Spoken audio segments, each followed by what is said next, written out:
શું શિયાળામાં સવારે ઉઠવામાં બેક સ્ટીફ થઈ જાય છે? તો જો આપણે આ વસ્તુનું ધ્યાન રાખીએ તો આપણે સવારે બેક સ્ટીફ ના થાય. Welcome to winter wellness with વાયરોક. તો પહેલી વાત કરીએ તો મેટ્રેસ વિશે. બહુ સોફ્ટ મેટ્રેસ આપણે યુઝ કરીએ તો આપણને બેક પેઇન થઈ શકે, કારણ કે બધું જ પ્રેશર લોઅર બેક પર આવે.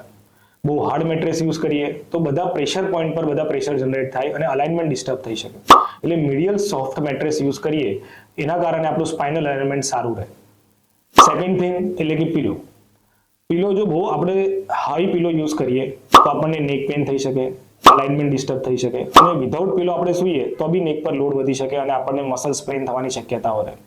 એટલે સર્વાઇકલ કંટ્રોલ પીલો એટલે કે મેમરી ફોમ પીલો જો આપણે યુઝ કરીએ જેમાં આપણું સર્વાઇકલ અલાઇનમેન્ટ સારું રહે, એના કારણે બી આપણને નેક કમ્ફર્ટેબલ પોઝિશનમાં રહે. થર્ડ એટલે કે સ્લીપિંગ હેબિટ.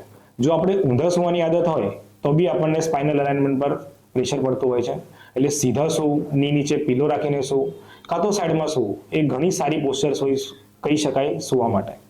અને લાસ્ટ, રૂમ ટેમ્પરેચર. એટલે રૂમ ટેમ્પરેચર જો આપણે વોર્મ મેન્ટેન કરીએ તો મસલ સ્ટીફનેસ ના થાય. જો આપણે આ સ્લીપિંગની આ બધી વસ્તુઓનું ધ્યાન રાખીએ તો આપણને સવારે ઉઠવામાં મસલ સ્ટીફનેસ ના થાય. વધુ ગાઈડન્સ માટે ફોલો કરો વિન્ટર વેલનેસ વિથ વાયરોક.